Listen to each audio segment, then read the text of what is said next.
আমানত, নবুয়তের আমানত আল্লাহ তাআলা দান করেছেন। নবুয়তের আমানত দান করার পর আল্লাহ বলেন, পয়গম্বর এইবার আপনি গোপনে গোপনে আরবের জমিনে দাওয়াত দেন। আল্লাহর নবী গোপনে গোপনে এক নয় দুই নয় 3টি বছর আরবের জমিনে দাওয়াত দেয়। এইবার হযরতে আবু বকর সিদ্দিক রাদিয়াল্লাহু তাআলা আনহু বারবার আল্লাহর নবীকে বলে, পয়গম্বর কতদিন আর গোপনে দাওয়াত দেব, আমরা একটু প্রকাশ্যে দাওয়াত দিতে চাই। আল্লাহর নবী বলে, আবু বকর আল্লাহর পক্ষ থেকে যেই দিন আমার নির্দেশ আসবে, তুমি একা কেন, আমি মুহাম্মদ দ্বীনের দাওয়াতের জন্য বের হয়ে যাব প্রকাশ্যে। এইবার আল্লাহ তাআলার সিদ্ধান্ত, আল্লাহ তাআলা আয়াত নাযিল করলেন, আনদির আশীরাতাকাল আকরাবিন। আল্লাহর পয়গম্বর যখন আদেশ পেয়েছেন, এইবার আল্লাহর নবী সাথে সাথে দৌড়াইয়া পাহাড়ের চূড়ায় চলে গেছে। ওই পাহাড়ের চূড়ায় যাওয়ার পর আল্লাহর নবী এইবার আরবের সব বড় বড় গোত্র নেতাদেরকে ডাক দিয়া বলতেছে, সকলকে একত্রিত হওয়ার জন্য আল্লাহর পয়গম্বর যখন ডাক দিয়েছে, আরবের নেতা আবু লাহাব, আবু জাহেল, উতবা, শায়বা, ওলীদ ইবনে মুগীরা সব বেঈমান কাফেরদের সরদার গুলো রাসূলের ডাকে সবাই একত্রিত হয়ে গেছে। কারণ তখন সব বেঈমান গুলো আল্লাহর নবীকে বড় মোহাব্বত করে। পয়গম্বর রাহমাতুল লিল আলামিনকে বেঈমানরা আল আমিন বলে উপাধি দিয়েছে। বেঈমান কাফের গুলো সব আমানত আল্লাহর পয়গম্বরের কাছে রাখতো, এত বিশ্বাস করত। আল্লাহর নবী যা বলে সব বেঈমানরা নির্দ্বিধায় মেনে নেয়। এইবার আল্লাহর নবী বলে, ও গোত্র সম্প্রদায়, ও গোত্রের নেতারা, তোমাদেরকে আমি যদি এখন সংবাদ দিই, আমরা যেই পাহাড়ে দাঁড়ানো, এই পাহাড়ের পিছনে তোমাদের জন্য শত্রু দল আছে, বিশ্বাস করবানি। আবু জাহেল, উতবা, শায়বা লাফ দিয়ে বলতেছে, ও মুহাম্মদ, আপনার মতো সত্যবাদী, আপনার মতো এত ভালো মানুষ আরবের জমিনে আর কেউ নাই, আপনি যা বলবেন সব আমরা মেনে নিব। এইবার আল্লাহর নবী বলে, আবু লাহাব, তোমরা যেই লাত মানাত উজ্জার ইবাদত করো, তোমরা যেই মূর্তির উপাসনা করো, ওই মূর্তিগুলো সব মিথ্যা, তাদের ধর্ম মিথ্যা, ওই ধর্মটা বাদ দিয়ে এক আল্লাহর ইবাদতে মগ্ন হয়ে যাও। যখন আল্লাহ তাআলার পক্ষ থেকে আল্লাহর পয়গম্বর বেঈমান কাফেরদের সামনে সর্বপ্রথম প্রকাশ্যে দাওয়াত শুরু করে দিয়েছে, এইবার বেঈমান কাফেরদের মাথা গরম হয়ে গেছে। মুহাম্মদ কি বলে? মুহাম্মদ নতুন ধর্মের দাওয়াত দিতেছে, না না, মুহাম্মদকে মানা যাবে না। এইবার আবু লাহাব চিৎকার দিয়ে বলতেছে, তাব্বান লাকা ইয়া মুহাম্মদ, তাব্বান লাকা ইয়া মুহাম্মদ, হে মুহাম্মদ তোমার উপরে লানত, হে মুহাম্মদ তুমি ধ্বংস হয়ে যাও।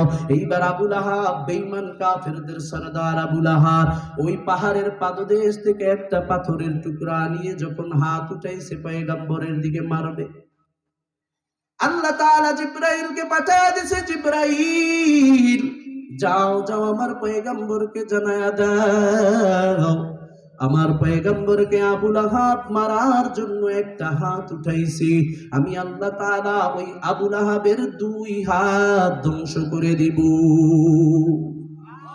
আল্লাহ তাআলা আয়াত নাযিল করেছেন, তাব্বাত ইয়াদা আবি লাহাবি ওয়া তাব।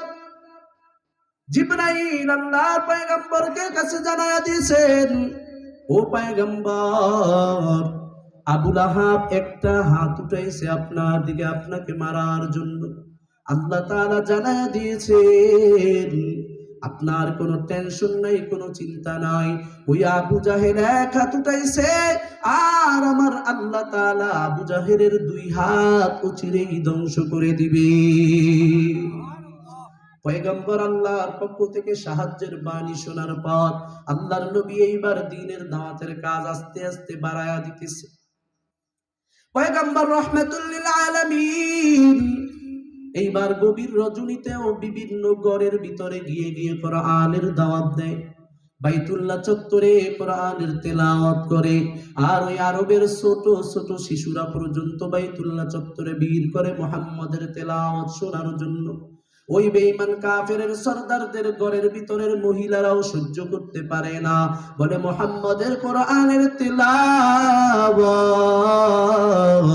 এত সুন্দর তেলাওয়াত, মুহাম্মদ কি যেন একটা কবিতা পাঠ করে, ওই কবিতা বারবার শুনতে মনে চায়। এইবার আবু জাহেল, উতবা, সাইবা, ওয়ালিদ ইবনে মুগীরা দেখে সব বড় বড় ফ্যামিলির মহিলারা পর্যন্ত, সর্দারদের মহিলারাও তেলাওয়াত শোনার জন্য দৌড়ায়। তাদের মাথা গরম হয়ে গেছে, মুহাম্মদ বাতিজাকে এত মহব্বত করি, কিন্তু এই বাতিজা আমাদের ধর্মটাকে মিথ্যা বানোয়াট বলে নিজে একটা ধর্ম প্রচার করতেছে। এই বাতিজাকে তার নতুন ধর্ম প্রচার করতে দেওয়া যাবে না। এইবার আবু জাহেল, উতবা, সাইবা, ওয়ালিদ ইবনে মুগীরা বিভিন্ন জায়গায় দেখতেছে আল্লাহর পয়গম্বর বাজারে গিয়ে বড় জনসমাবেশ দেখলে সেখানেও গিয়ে কোরআনের দাওয়াত দেয়। আল্লাহর নবী রাত্রবেলাও কোরআনের দাওয়াত দেয়, দিনের বেলাও কোরআনের দাওয়াত দেয়। আল্লাহর পয়গম্বর তার দাওয়াতের পরিধি দেখে আবু জাহেল, উতবা, সাইবার মাথা গরম হয়ে গেছে। না, বাতিজাকে আর এই দাওয়াত দিতে দেওয়া যাবে না। বাতিজা নতুন একটা ধর্মের দাওয়াত দিতেছে, আর তার দাওয়াতে আমাদের সব লোকগুলো পাগল পারা হয়ে যায়।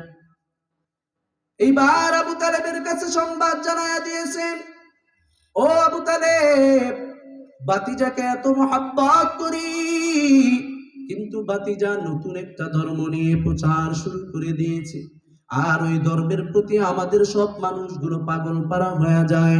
আমাদের ধর্মের লোকগুলো বাতিজার জন্য বড় পাগল পারা।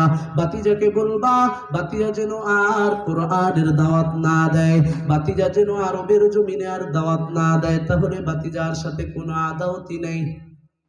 আবু তালেব এইবার আল্লাহর পয়গম্বর গভীর রজনীতে যখন বাসায় ফিরেছে, আবু তালেব বলে, বাতিজা, আবু জাহেল, উতবা, সাইবা, ওয়ালিদ ইবনে মুগীরা সব বেঈমানের সর্দারগুলো তোমাকে সংবাদ জানায় দিয়েছে, তুমি নাকি নতুন একটা ধর্মের দাওয়াত দাও। ওই দাওয়াত যদি বন্ধ করো, কেউ তোমার সাথে কোনো আদাওয়াতি করবে না, আর যদি ওই দাওয়াত তুমি চালায়া যাও, সব মানুষগুলো তোমার শত্রুতে পরিণত হয়ে যাবে। আল্লাহর পয়গম্বরকে বলার পর আল্লাহর পয়গম্বর আগের থেকে দাওয়াতের কাজ আরো বাড়ায়া দিয়েছে। দেখবেন একদল ইমানদার আছে,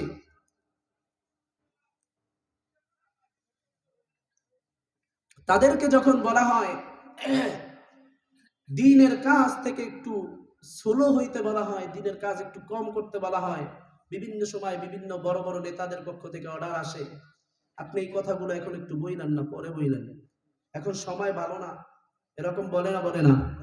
আছে না এমন নেতা?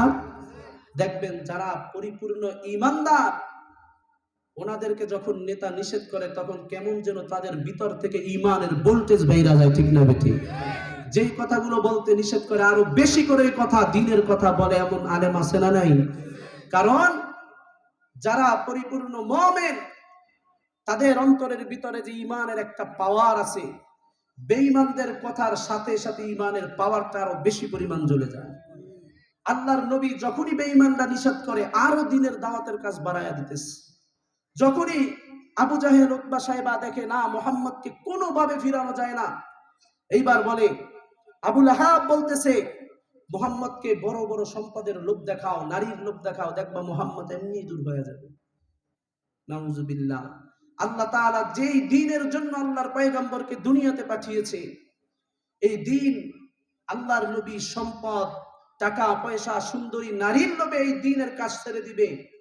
বেঈমানরা এখনো আমাদের সেই 1400 বছর আগে আবু জাহেল, আবু লাহাব এদের উত্তরসূরি এখনো এই জমিনে আছে না নাই? দেখবেন আলেমদেরকে বড় বড় কোলদার লোভ দেখায়, আলেমদেরকে টাকার বস্তার লোভ দেখায়। ওরা চিন্তা করে, কারণ এগুলো ওদের অনেক আগের থিওরি, যে ইমানদারদের ইমান নষ্ট করতে হবে ধন দৌলত টাকা পয়সার লোভ দেখায়।